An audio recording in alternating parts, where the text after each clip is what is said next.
जय गंगे जय हर गंगे जय जय गंगे जय हर ಈ ಒಂದು ಭೂಮಾತ ಗೋಮಾತ ಗಂಗಾ ಮಾತ ಖಂಡಿತವಾಗ್ಲೂ ನಾನು ರೈತ ಅಲ್ಲ.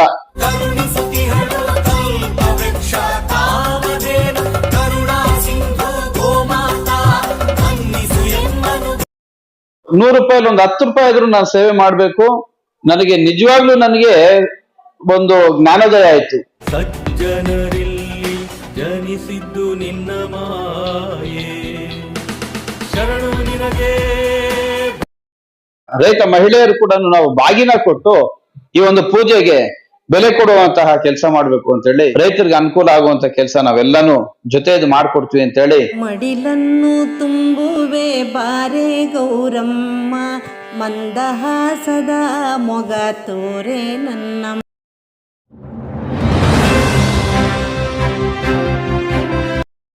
ದುಡಿತಾರಂತ ಯುವ ನೇತಾರರು ಇದಕ್ಕೆ ನಮ್ಗೆ ರಾವ್ ಸಾಹೇಬ್ರೆ ರೈತರಲ್ಲದವರು ಸಭೆ ಸೇರಿಸಬೇಕು. ರೈತರ ಪರವಾಗಿ ರೈತರ ಕಷ್ಟ ಇದೆ ಮಾಡಕ್ಕೆ, ರೈತರಲ್ಲದವರು ಸಹ ಊಟ ಮಾಡ್ತಾ ಇದಾರೆ. ಅವ್ರ ಪರವಾಗಿ ಕಾಳಜಿ ಉಳ್ಳವ್ರನ್ನ ಒಂದು ವೇದಿಕೆ ಮಾಡ್ಬೇಕಂತ ಹೇಳಿದಾರೆ. ಅದಕ್ಕೆ ಇವತ್ತಿಂದಾನೆ ಶುರು ಮಾಡಿದ್ವಿ. ಅದಕ್ಕೆ ರಘುನಾಥ್ ಮತ್ತು ನಮ್ಮ ಸತೀಶ್ ಅವ್ರನ್ನ ಆಹ್ವಾನಿಸಿದ್ವಿ. ಇನ್ನು ಮುಂದಕ್ಕೆ ಇಂತ ಒಂದು ದೊಡ್ಡ ವೇದಿಕೆ ಮಾಡ್ತೀವಿ. ಇದನ್ನ ರಾವ್ ಸಾಹೇಬ್ರು ಹೇಳಿರೋದು ಉತ್ತಮವಾಗಿ ಸಲಹೆ ಇದೆ. ಈ ರೈತರಲ್ಲದವರ ಸಭೆ ಅದನ್ನ ಇವತ್ತಿಂದ ಒಂದು ಒಂದು ಒಂದು ಕಂಕಣ ಕಟ್ಟಿ ಶುರು ಮಾಡಿದೀವಿ. ಅದು ಮುಂದೆ ನಾವು ಒಂದು ಸಭೆನೆ ಮಾಡ್ತೀವಿ. ಹೇಳ್ತಾ ರೈತರಲ್ಲದವರ ಸಭೆಗೆ ರೈತರ ಪರವಾಗಿ ಏನನ್ನು ಕಾರ್ಯಕ್ರಮ ಕೊಡಬಹುದು ಅಂತ ಹೇಳ್ಬಿಟ್ಟು ನಮ್ಮ ಸತೀಶ್ ಅವರು ಬೆಂಗಳೂರಿನ ಅರ್ಕಾ ಜ್ಯುವೆಲರ್ಸ್ ಮಾಲೀಕರು ಅವರು ಒಂದೆರಡು ಮಾತುಗಳನ್ನು ಮಾತಾಡ್ಬೇಕಂತ ಹೇಳ್ತಾ ಇದ್ದೀನಿ. ಜೈ ಬೋಲೋ ಭಾರತ್ ಮಾತಾ ಕಿ ಜೈ ಗೋ ಮಾತಾ ಕಿ ಜೈ ಭೂ ಮಾತಾ ಕಿ ಗಂಗಾ ಮಾತಾ ಕಿ. ಈ ದಿನ ಕೋಲಾರ ಜಿಲ್ಲಾ ಮುಲ್ಬಾಲ್ ತಾಲೂಕು ದೇವರಾಯ ಸಮುದ್ರ ಹುಣಸೆಟ್ಟಹಳ್ಳಿ ಗ್ರಾಮದಲ್ಲಿ ಈ ಒಂದು ಭೂಮಾತ ಗೋಮಾತ ಗಂಗಾ ಮಾತ ಈ ನಮ್ಮ ಕಾರ್ಯಕ್ರಮನ ಮಾಡ್ಬೇಕು ಅಂತೇಳಿ ನಮ್ಮ ಭಾರತೀಯ ಕಿಸಾನ್ ಸಂಘದ ವತಿಯಿಂದ ನಮ್ಮ ಅಪ್ಪಾಜಿ ಗೌಡ್ರಾಗಿರ್ಬೋದು, ನಮ್ಮ ಜಯಪ್ಪಣ್ಣವರಾಗಿರ್ಬೋದು ಒಂದು ಕರೆ ಕೊಟ್ಟಾಗ ತುಂಬಾ ಖುಷಿ ಆಯ್ತು. ಯಾಕೆಂತಂದ್ರೆ ಈ ದಿನ ನಾನು ನನ್ನ ಬಗ್ಗೆ ಹೇಳ್ಬೇಕು ಅಂತಂದ್ರೆ, ಅಪ್ಪಾಜಿ ಗೌಡ್ರು ಹೇಳಿದ್ರು ಒಂದ್ ಮಾತು, ರೈತರು ಅಲ್ಲೇ ಇರುವಂತವ್ರನ್ನ ಸೇರ್ಸ್ಕೋಬೇಕು ಅಂತ. ಖಂಡಿತವಾಗ್ಲೂ ನಾನು ರೈತ ಅಲ್ಲ. ಯಾವ ರೀತಿಯಲ್ಲಿ ರೈತ ಅಲ್ಲ ಅಂತಂದ್ರೆ, ನಂದು ಯಾವ್ದೇ ತರದ ಒಂದು ಜಮೀನಿಲ್ಲ, ನಾನು ಯಾವ್ದೇ ತರ ಒಂದು ಉಳುಮೆ ಮಾಡಲ್ಲ, ನಾನು ಯಾವ್ದೇ ತರ ಒಂದು ಬೆಳೆ ಮಾಡೋದಿಲ್ಲ. ಸೊ ಹಾಗಾಗಿ ನಾನು ರೈತ ಅಲ್ಲ. ಆದ್ರೆ ಇದೇ ತಾಲೂಕಲ್ಲಿ ನಂಗ್ಲಿ ಗ್ರಾಮದಲ್ಲಿ ನಾವೆಲ್ಲ ಹುಟ್ಟಿ ಬೆಳೆದಿರ್ಬೇಕಾದ್ರೆ ನಮ್ಮ ತಂದೆಯವರು ಹಳ್ಳಿನೂ ಸೈಕಲ್ ತುಳ್ಕೊಂಡು ರೈತರ ಜೊತೆ ವ್ಯವಹಾರ ಮಾಡ್ಕೊಂಡು ರೈತರು ಬೆಳೆಯುವಂತಹ ಒಂದು ಹುಣಸೆ ಹಣ್ಣು, ಮೆಣಸಿನ್ಕಾಯಿ ಇದೆಲ್ಲಾನು ಎಲ್ಲಾ ತರದ ಒಂದು ಧಾನ್ಯಗಳನ್ನ ಪರ್ಚೇಸ್ ಮಾಡಿ ಸೈಕಲ್ ಅಲ್ಲಿ ಬರ್ಬೇಕಾದ್ರೆ ನಾವು ಕೂಡ ಸ್ಕೂಲ್ನ ರಜೆ ಸಮಯದಲ್ಲಿ ನಾವು ಕೂಡ ಆ ಸೈಕಲ್ ನ ಹಿಂದೆ ತಡ್ಕೊಂಡು ಬರ್ತಿದ್ವಿ. ರಜೆ ಸಿಕ್ಕ ಅಂತ ಒಂದು ಸಮಯದಲ್ಲಿ ಈ ಟೊಮೊಟೊ ಹಾಕಿರ್ತಕ್ಕಂತ ಒಂದು ತೋಟದಲ್ಲಿ ಹೋಗಿ ನಾವು ಕೂಡ ಟೊಮೊಟೊ ಕೀಳ್ತಿದ್ವಿ. ಟೊಮೊಟೊನ ಅವಾಗೆಲ್ಲ ಬುಟ್ಟಿ ಬರ್ತಾ ಇತ್ತು, ಆ ಬುಟ್ಟಿಗೆ ಹಾಕಿ ನಾವು ತುಂಬಿಸ್ತಾ ಇದ್ವಿ. ಆ ಟೊಮೊಟೊಗೆ ಔಷಧಿ ಸಿಂಪಡಿಸ್ಬೇಕು ಅಂದಾಗ ಆ ಪಂಪ್ ಬರ್ತಾ ಇತ್ತು ಕೈಯಲ್ಲಿ ಹೊಡೆಯುವಂತದ್ದು. ಸೊ ಆತರ ಒಂದು ಪಂಪ್ನ ಆತರ ಹೊಡೆದು ನಾನ್ ಕೂಡ ಒಬ್ಬ ರೈತ ಅಂತ ಹೇಳ್ಕೋಬಹುದು. ಈ ಸಮಯದಲ್ಲಿ ಒಂದು ಕೆಲಸ ಮಾಡಿದೀವಿ, ಆದ್ರೆ ನಿರಂತರವಾದಿ ರೈತನ ಒಂದು ಕೆಲಸ ಮಾಡಿಲ್ಲ ಅಷ್ಟೇನೆ. ಆದ್ರೆ ಈ ದಿನ ನಾನು ಬ್ಯಾಂಗ್ಳೂರಲ್ಲಿ ನಾನು ಒಂದು ಜ್ಯುವೆಲ್ಲರಿ ಶೋರೂಮ್ ನಾನು ಮಾಡ್ಕೊಂಡು ಒಂದು ಸಂಪಾದನೆ ಮಾಡ್ಕೊಂಡು ನಾನೊಂದು ಒಳ್ಳೆ ಬಿಸ್ನೆಸ್ ಮಾಡ್ತಿರ್ಬೇಕಾದ್ರೆ ನನ್ಗೆ ಎಲ್ಲೋ ಒಂದು ಕಡೆ ನಾನು ಹುಟ್ಟಿ ಬೆಳೆದಿರ್ತಕ್ಕಂಥ ಒಂದು ನನ್ನ ತಾಲೂಕಿಗೆ, ನನ್ನ ಮುಲ್ಬಾಲ್ ತಾಲೂಕಿಗೆ ನನ್ನ ಸಂಪಾದನೆಯಲ್ಲಿ ಒಂದಷ್ಟು ₹100 ಒಂದು 10 ರೂಪಾಯಿ ಆದ್ರೂ ನಾನು ಸೇವೆ ಮಾಡ್ಬೇಕು, ಜನಸೇವೆ ಮಾಡ್ಬೇಕು, ಸಮಾಜ ಸೇವೆ ಮಾಡ್ಬೇಕು, ರೈತರಿಗಾಗಿ ನಾನು ದುಡಿಬೇಕು ಅಂತೇಳಿ ನಾನು ಈ ಮುಲ್ಬಾಲ್ ತಾಲೂಕಲ್ಲಿ ಓಡಾಡ್ತಿರ್ಬೇಕಾದ್ರೆ ನಮ್ಮ ಮಾರ್ಗದರ್ಶಕರು ನಮ್ಮ ರಘಣ್ಣವ್ರ ಜೊತೆ, ನಮ್ಮ ಬಾಬಣ್ಣವ್ರ ಜೊತೆ, ನಮ್ಮ ಜಯಪ್ಪಣ್ಣವರು, ಅಪ್ಪಾಜಿ ಅಣ್ಣವರು ಎಲ್ಲರೂ ನಮ್ಗೆ ನಮ್ಮ ರೋಹನ್ ಗೌಡ್ರಂತೂ ನಮ್ಗೆ ತುಂಬಾನೇ ಸಲಹೆ ಕೊಡ್ತಾರೆ.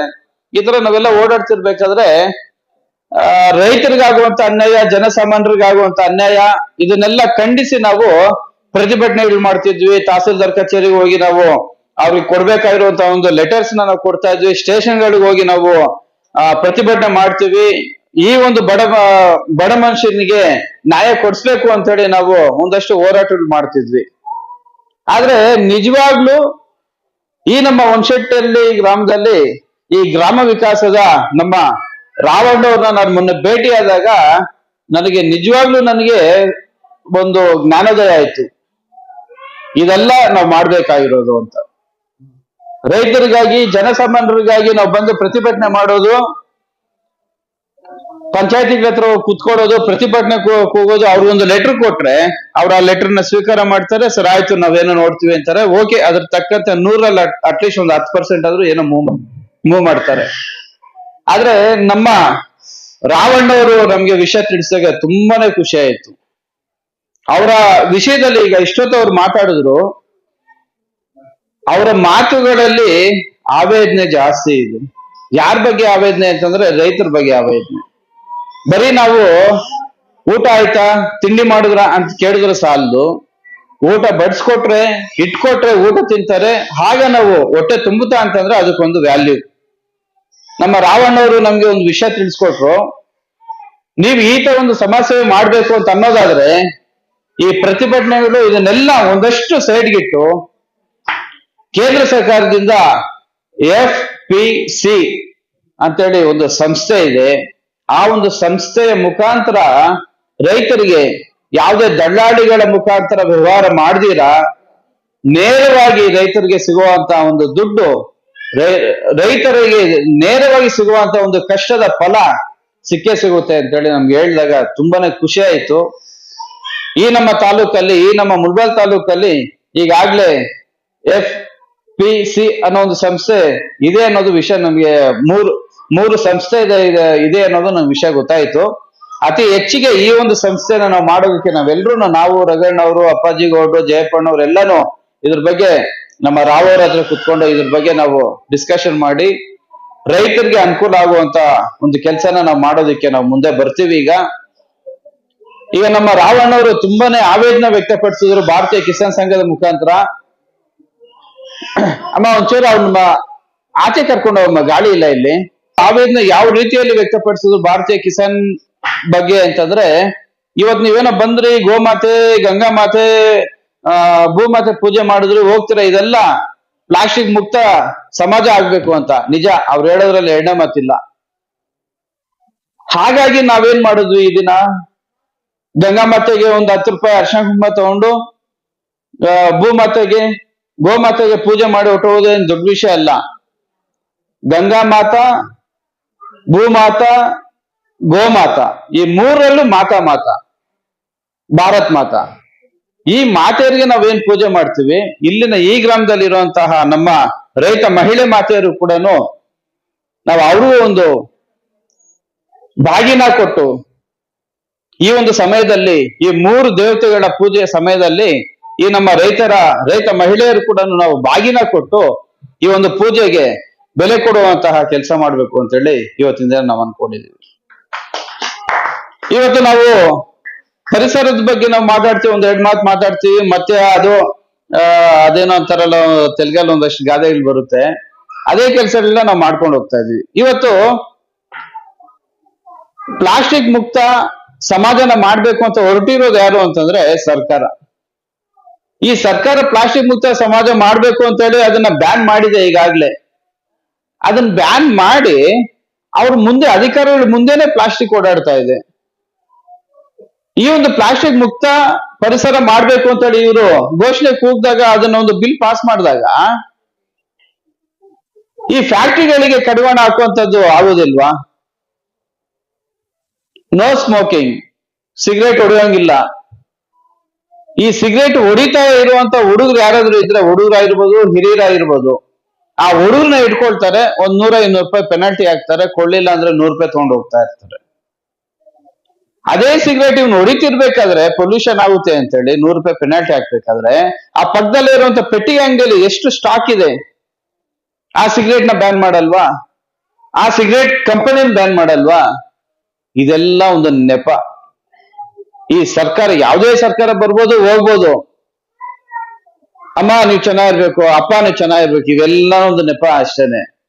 ಒಳ್ಳೇದ್ ಬಯಸ್ಬೇಕು ಅಂತಂದ್ರೆ ಇದನ್ನೆಲ್ಲ ಮಾಡುವಂತ ವಿಧಾನಗಳೇ ಬೇರೆ ಇರುತ್ತೆ. ಇವತ್ತಿನ ಭಾರತೀಯ ಕಿಸಾನ್ ಸಂಘದ ವತಿಯಿಂದ ಈ ಒಂದು ಕಾರ್ಯಕ್ರಮ ನಾವು ಏನು ಆಯೋಜನೆ ಮಾಡ್ಕೊಂಡಿದೀವಿ, ಇವತ್ತಿನ ದಿನದಿಂದ ನಾವು ರೈತರ ಬಗ್ಗೆ ಕಾಳಜಿ ವಹಿಸೋದ್ರಲ್ಲಿ ಎರಡನೇ ಮಾತಿಲ್ಲ.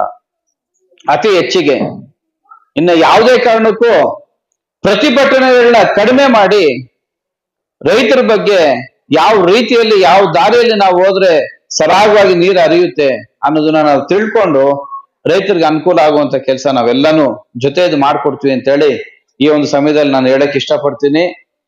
ಮಾತಾಡೋಕೆ ಇನ್ನೂ ಅಪಾರವಾದಂತ ವಿಷಯ ಇದೆ, ಸುಮಾರು ವಿಷಯಗಳಿದೆ. ಈ ಒಂದು ಸಮಯದಲ್ಲಿ ಇನ್ನೂ ಸುಮಾರು ಜನ ಕೆಲ್ಸಗಳಿದೆ ಹೋಗುವಂಥದ್ದು. ಸೊ ಹಾಗಾಗಿ ಒಂದೆರಡು ಮಾತುಗಳನ್ನ ಹೇಳಿ ಈ ಒಂದು ಸಮಯದಲ್ಲಿ ಎಲ್ಲ ಈ ಒಂದು ವೇದಿಕೆಯನ್ನು ಅಲಂಕರಿಸಿದಂತಹ ಎಲ್ಲ ಹಿರಿಯರಿಗೂ ಹಾಗೂ ನಮ್ಮ ರೈತ ಮಹಿಳೆಯರಿಗೂ ಎಲ್ಲರಿಗೂ, ನಮ್ಮ ಮುಲ್ಬಾಗಿಲಿಂದ ಎಲ್ಲ ಯುವಕರು ಬಂದಿದ್ದಾರೆ, ಎಲ್ಲರಿಗೂ ವಂದಿಸುತ್ತಾ ಈ ಒಂದು ಕಾರ್ಯಕ್ರಮಕ್ಕೆ ಧನ್ಯವಾದಗಳನ್ನ ತಿಳಿಸ್ತಾ ಇದ್ದೀನಿ. ಜೈ ಹಿಂದ್, ಜೈ ಭಾರತ್ ಮಾತಾ.